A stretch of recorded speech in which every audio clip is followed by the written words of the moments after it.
Elias Ward woke up before dawn as he usually did, to the soft hum of the ventilation system in his small room. The colony on Narratedscifi was quiet at this hour, the kind of silence that made the walls feel too close and the shadows seem alive. Normally, he would lie in bed for a few minutes thinking about his work at the energy relay station or planning the day ahead, but tonight, something was different.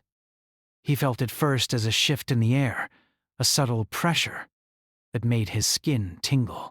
Then he saw her. She was standing at the side of his bed. He froze, his mind racing, but the sight before him was so impossible that he could hardly comprehend it. She looked human at first, slender, with pale skin and long hair, but there was something wrong with her symmetry, something almost perfect in the way she moved and held herself. Her eyes, large and reflective, seemed to see him without looking at him, as if she could read the thoughts he hadn't even spoken. Elias's heart beat faster, but not with fear. There was curiosity there too, and something else, an instinctual pull he couldn't explain. She did not speak. She did not move closer or retreat. She simply stood, silent, beside the bed, as though she had always belonged there. On the floor beside her she had left a few items. They were small, strange, and faintly glowing. One looked like a flat metallic disc inscribed with markings that seemed to shift if he stared too long. Another was a small pouch filled with thin threads that glimmered like liquid light, and there was a fragment of her clothing, a piece of fabric that shimmered faintly and felt cold to the touch even when he picked it up. Elias held his breath, unsure whether to move. His mind screamed that he should call security or alert the colony guards, but something about her presence made him hesitate. It was not fear he felt. It was a pull, like gravity, like the quiet insistence of the universe urging him to step closer. Slowly, cautiously, he sat up. The bed creaked under his weight, but she did not flinch. Her large eyes followed him, calm and steady. The pull grew stronger, and he found himself reaching out, almost without thinking. The moment his hand was halfway across the space between them, she moved, not abruptly, but with a fluid grace, sliding closer so that he could feel a warmth radiating from her, soft and almost tangible. She did not touch him, not yet. She only closed the distance until he could sense her presence fully, like a soft vibration in the room. Elias's mind was racing, trying to make sense of what he was seeing. Who or what was she? And why had she come to him? He noticed the way her breathing was almost imperceptible, perfectly controlled, unlike any human he had ever known. There was a rhythm to it, a pattern that felt both alien and familiar. And yet, despite all the strangeness, he did not feel threatened. He felt drawn, as if some part of him recognized her even though he had never seen her before. Elias reached down and picked up one of her belongings, the small metallic disc. The moment his fingers touched it, the markings shifted more clearly. It was a map of some sort, but not one he could immediately read. The lines and symbols seemed to move with intention, like they were alive. He glanced at her, and for a brief second, it felt like she was watching him watch the object, reading his thoughts through some invisible connection. He swallowed hard. "Who are you?" he asked, his voice barely above a whisper. She did not answer. Instead, she tilted her head slightly, a gesture that seemed deliberate. And then she made a sound, not a word, not anything he could recognize, but a low hum that resonated through the room. It was calming, soothing, and somehow it made him feel as if he had known her forever. Elias sat back, still holding the disc, trying to think. He had always been fascinated by alien cultures, by the rare visitors who sometimes passed through Narratedscifi. He had studied reports, read every document available on species encounters, and yet nothing in his training had prepared him for this. This was not a visitor. This was someone, or something, that defied expectations. She shifted again, and he noticed that she had left more behind than just objects. There was a sense of intention, a deliberate choice in what she abandoned. The pouch of glowing threads, the fragment of fabric, the metallic disc. They were not random. They were markers, a trail, a message waiting for him to understand. Elias felt a sudden rush of responsibility. Someone, somewhere, was watching her. Someone would come looking for these objects, and for her. And he realized, with a mixture of fear and resolve, that if he did nothing, she would be captured. Or worse. He moved closer, slowly, and placed the disc on the bed beside him. He could feel her presence intensifying, as if she understood his intention. The pull between them grew stronger. It was not just physical. It was mental, emotional, something deeper. The hum she made grew louder, more insistent. Elias closed his eyes for a moment, letting it wash over him. Images flashed in his mind, places he had never seen, skies with colors beyond human comprehension, cities that defied architecture, and people who were not people at all. He opened his eyes and saw her looking at him, as if asking silently, "Do you understand?" I think I do," he whispered, though he did not fully. He did not know how much he understood or how much he was imagining. But one thing was clear. She needed him. Suddenly, a faint alarm echoed in the distance. The kind that signaled unauthorized presence, or breach. It was far away, but it was enough to snap him out of his reverie. He glanced at her, and for the first time, she moved with urgency. She did not run. Her species did not seem capable of panicked flight, but she shifted closer, nudging him almost imperceptibly. Elias understood. They had no weapons, no authority, no plan. All he had was instinct, and the inexplicable sense that standing with her was the only choice. He grabbed a small flashlight from the bedside table, keeping one hand free. The moment he turned it on, the light caught the edge of one of her objects, and the disc shimmered with an intensity that made him blink. It was not just reflecting light. It was glowing with its own energy, pulsing gently as if alive. She watched him, her expression calm but commanding. There was no fear, no threat. Only the quiet insistence that he follow, that he understand, that he act. Elias rose from the bed, the weight of the unknown pressing down on him. He glanced around the room. Everything seemed ordinary. The bunk, the simple furniture, the thin blanket he had used for years, yet none of it felt real anymore. Nothing mattered except the presence beside him and the sense of responsibility he could not shake. "All right," he said softly, more to himself than to her. "Let's figure this out." She responded with a small movement, a tilt of her head, a step closer, and the pull became almost unbearable. He felt as if the air itself was thickening around them, charged with energy and unspoken promise. He reached for her hand, not sure if he would be able to touch her. As soon as his fingers brushed hers, a shock of understanding ran through him. Not words, not images exactly, but feelings, urgency, fear, hope. A connection so profound it made his knees weak. Elias realized in that moment that she had come to him for a reason. Not randomly, not by mistake. Something in her species recognized humans as unique. Not for strength, not for intelligence, but for something deeper, something primal and unquantifiable.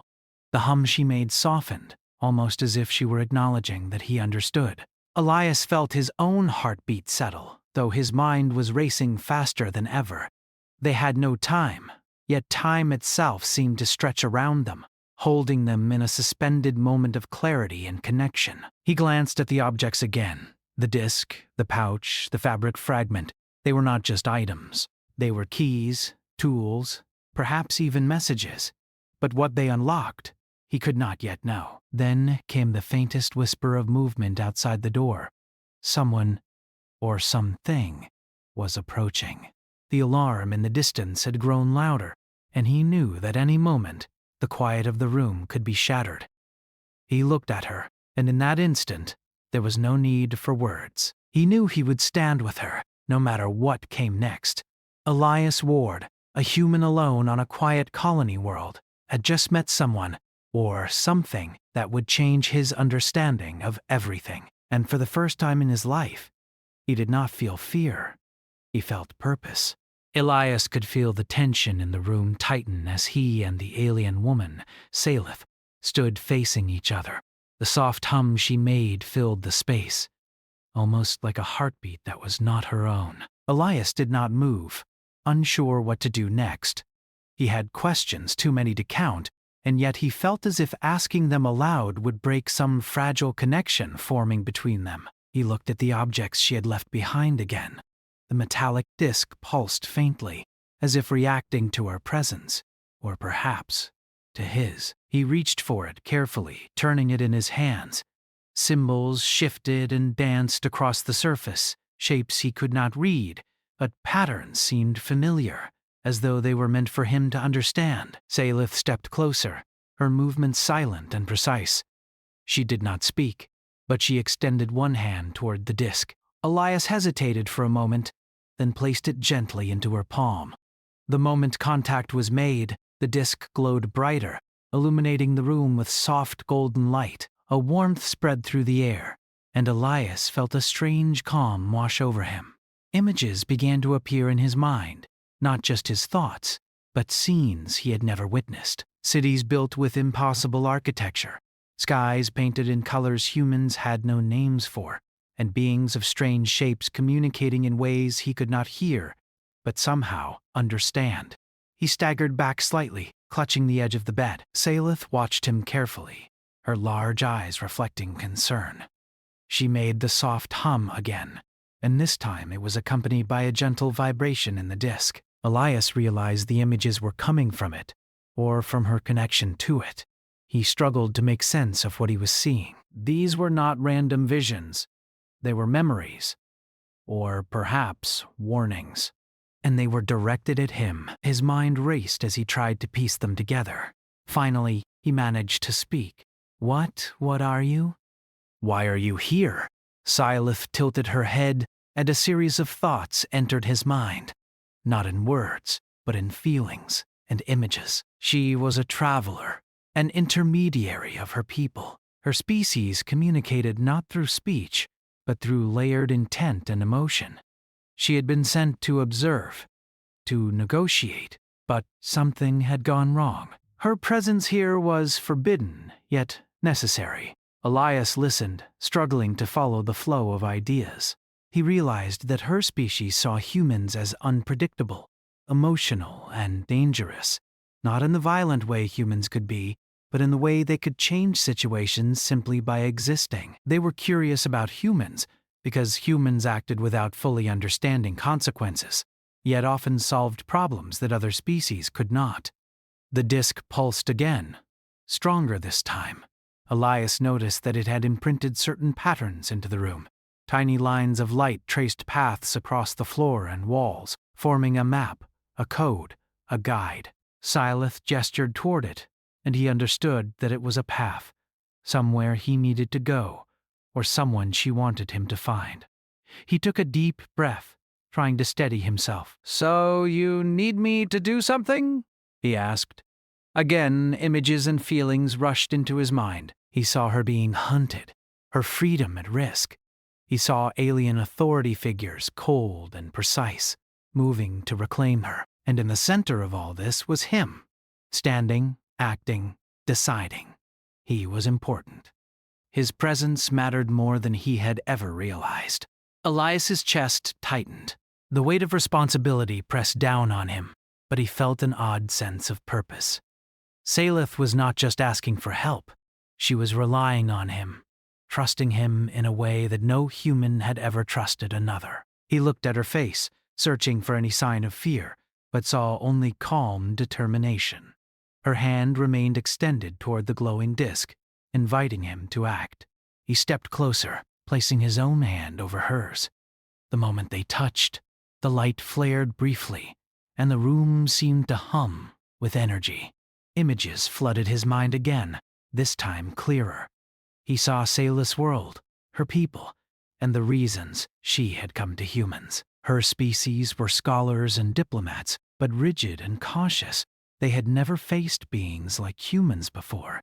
who acted on instinct, who improvised, who survived against impossible odds. Sayla's people had sent her to understand them, but she had chosen to stay here, to risk everything, because she saw in humans something they themselves could not measure: resilience, adaptability, and an innate ability to connect. Elias staggered back, breathless.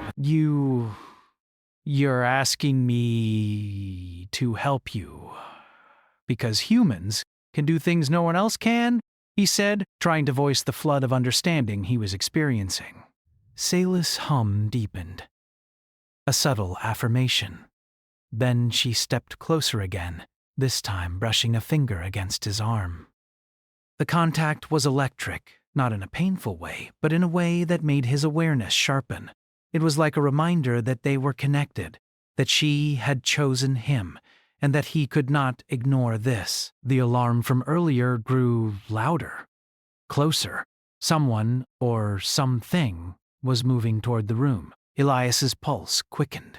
He glanced at the door, then back at Sayla. She did not move to hide, but she pressed slightly closer to him, as if guiding him. He realized then that the objects she had left behind were not just tools. They were markers, a trail for anyone following her to find. They were warnings and instructions and evidence of her exile. She had abandoned them deliberately, knowing that he would understand their purpose and protect her. Elias swallowed hard. He had no training for this. He had no weapons, no authority, nothing but his own instincts and the strange connection he now shared with her. But he also understood that running was not an option. Standing with her, acting decisively, was the only choice he had. He reached for a small bag he kept near the bed, one he used for tools and emergency supplies. He grabbed a flashlight, a communicator, and a basic energy knife, mostly for his own comfort, not because he expected to need it. Every step he took felt heavier than normal, as if the weight of fate pressed down on him. Sayla followed without hesitation. She did not speak, but her presence guided him, a silent force that urged him forward. Elias realized that he was no longer alone. He had never felt this kind of responsibility, this kind of trust. It was terrifying, but also exhilarating. As he moved to the door, the glowing disc pulsed one last time, sending a wave of light across the room. Elias felt a surge of understanding, a map forming in his mind, showing paths, safe routes, and dangers. He knew now that he had to lead her somewhere safe, somewhere she could survive, and that the future of their connection, and perhaps much more, depended on it. He opened the door slowly. The corridor beyond was dimly lit, quiet, and empty. Normally he would have felt relief, but tonight he felt only tension, a sense that they were being watched. Every shadow seemed to stretch toward them, every sound amplified in the silence. He glanced at Sayla. Her expression was calm, almost serene, but her eyes glimmered with urgency. She extended her hand, guiding him forward without words. Elias stepped out into the corridor, feeling the pull of destiny, the pressure of choice, and the strange thrill of the unknown. They moved together through the empty halls of the colony, silent and cautious. Elias realized that he was learning from her, not the other way around. She was teaching him patience, observation, and the subtle art of presence. Every step he took was informed by instinct, trust, and the quiet bond forming between them. Suddenly, a sound echoed down the corridor, a faint hum, different from Sayla's own vibration. Elias froze. His heart pounded. Someone, or something, was approaching. He glanced at Sayla, but she did not seem alarmed. Instead, she shifted closer, her presence anchoring him, reminding him that they were stronger together. Elias took a deep breath. He had no choice but to continue. They moved forward, each step deliberate, every sense alert. The corridor seemed to stretch endlessly, but the pull of the glowing disc in his mind guided them, showing the path even when his eyes could not see it. Finally, they reached a junction, and the pull intensified. Elias realized that the disc and Sayla were leading him to something important, something that could explain why she had come, why she had trusted him, and why the galaxy itself might be at stake. He glanced at her once more. Her large eyes met his, full of expectation and quiet strength. Elias knew then that he had chosen this path, and that there was no turning back. Whatever lay ahead, he would face it with her. Together they stepped into the unknown, guided by light, instinct, and the unspoken connection that had drawn them together. The colony world outside remained quiet, but Elias felt the stirrings of change in the air, a ripple that hinted at challenges, discoveries, and a destiny larger than either of them could have imagined. And as they moved forward, Elias understood something that would stay with him forever. In this galaxy of rigid rules and cold authority, humans had a power no one expected, the ability to stand beside the unknown and change it simply by existing. Elias and Salif moved silently through the narrow corridors of the colony. Every step felt measured, every sound amplified in the stillness. Elias kept glancing over his shoulder, though he could see nothing. The faint hum that had alerted him before was gone, but he could sense a presence, something waiting, watching, beyond the walls. Salif did not speak, but Elias felt her guidance as if it were a force in the air. He followed her instinctively, trusting her movements even though he did not fully understand why. The pull from the glowing disc in his hand led them forward, illuminating a path he could not have found on his own. They reached a junction where the corridor split in two directions. Elias paused, unsure which way to go, but Salif extended a hand and lightly touched his arm. The contact was small, almost imperceptible, but it carried a clarity that words could not. He knew immediately which way to turn. As they moved deeper into the colony, the walls seemed to narrow. Shadows stretched unnaturally, and the hum of the ventilation seemed louder now, as if echoing the tension in his own body. Elias's mind raced with questions. Who was after Salif? Why had she come to him? And most importantly, what would happen if they were caught? The glowing disc pulsed again, and this time Elias noticed that the light extended outward, forming faint lines across the floor. They were markers, showing the safe path through the maze of corridors.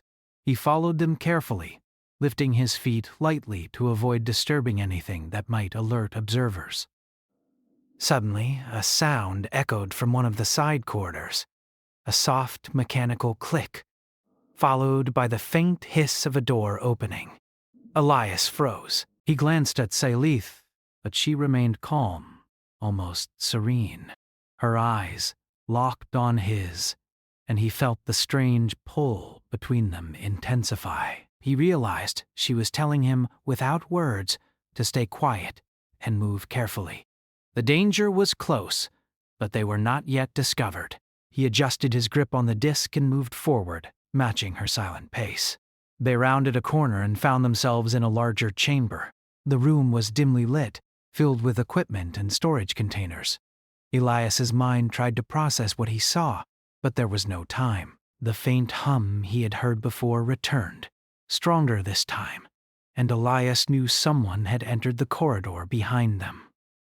"Quick," he whispered, though his voice seemed loud in the empty room. Salif responded with a subtle nod and led him toward a narrow ventilation shaft partially hidden behind a stack of containers. Elias knelt, examining the opening. It was tight, barely enough for him to squeeze through. He looked at her. She tilted her head and extended a hand, encouraging him to go first. Elias hesitated, but then he realized she trusted him completely. Gathering his courage, he crawled into the shaft, followed closely by Salif. The space was cramped, and he could feel the metallic walls pressing against him. It was uncomfortable, but he kept moving, guided by her presence and the pulsing of the disc. As they crawled through the shaft, Elias's mind raced. He had never imagined himself in a situation like this, helping an alien evade capture on a colony world. Yet despite the fear and the tension, he felt a strange exhilaration. He was doing something that mattered, something important, and he was not alone. The shaft twisted and turned, forcing them to move carefully. The hum behind them grew louder, and Elias realized the pursuers were close. He tightened his grip on the disc, feeling its warmth and guidance. Salith's hand brushed his as she moved past him, and the contact sent a wave of reassurance through him. He was not just protecting her.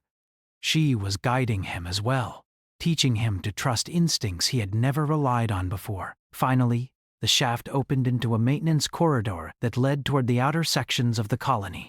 Elias and Salith emerged quietly, taking a moment to adjust to the brighter light. The walls here were lined with storage units, and he could see a small stairway that led upward toward an exit. "Almost there," he whispered to himself, though he was not sure if Salith understood the words. She responded with a slight hum, almost like a smile, and moved ahead. They reached the stairway, but as they began to climb, the hum of pursuit grew louder. Mechanical footsteps echoed through the corridors, faster now, more insistent. Elias's heart pounded. They were close. He could feel it. At the top of the stairs, a narrow passage led to an observation deck overlooking the colony's central hub. Elias and Salith moved cautiously, scanning for threats.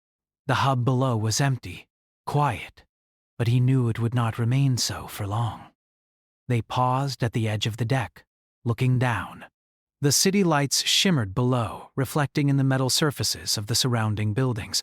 Elias felt a moment of awe. The colony, which had seemed so ordinary before, now appeared vast and alive, filled with energy and movement he had never noticed. "Stay close," he whispered, though it was almost unnecessary. Salith's presence was enough to focus his senses. They moved along the deck, keeping to the shadows. The disc in his hand pulsed with increasing intensity, guiding them toward a service elevator that could take them outside the main hub. Elias's mind worked quickly, calculating the risk, planning their path, and imagining every possible outcome. As they reached the elevator, a figure appeared at the far end of the deck. Elias froze. The pursuer was humanoid, but taller than any human he had seen, dressed in a dark uniform that reflected the light in strange patterns. Its face was obscured, but its presence radiated authority and menace. Salith stepped slightly in front of him, her body tense but calm.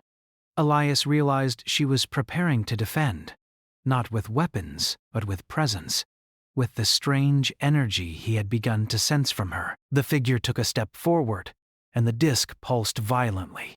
Elias felt a surge of clarity, a sudden understanding of the patterns he had been following. The disc was more than a guide. It was a signal, a tool, a way to influence the space around them.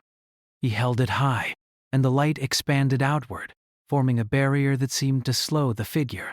The pursuer paused, its movements hesitant, and Elias realized that the disc, and perhaps Salith's presence, was having an effect. Without thinking, he stepped forward, moving between Salith and the figure. He felt the pull of instinct, of trust, of courage that he did not know he possessed. The figure stopped, evaluating him, and in that moment, Elias understood something fundamental. Humans had a power no one expected. It was not physical strength or advanced technology. It was presence, connection, and adaptability. It was the ability to act without full understanding and yet succeed because of intuition, empathy, and determination. The figure hesitated, then retreated, disappearing down the corridor.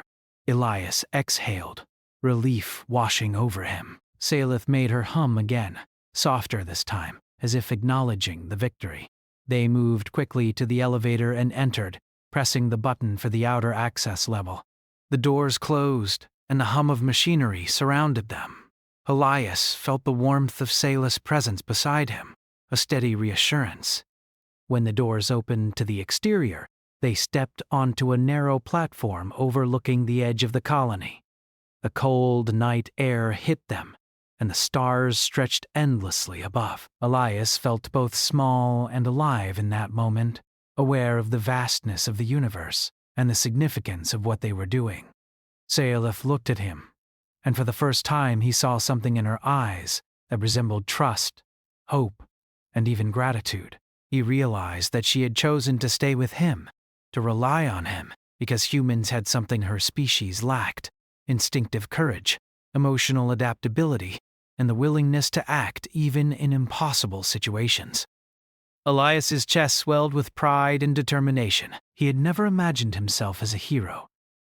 Yet here he was, standing beside an alien being who depended on him, and in that moment, he understood that the galaxy had underestimated humans, that their power was not in weapons or numbers, but in connection, resilience, and presence. He glanced at Salif, who extended her hand once more, inviting him forward.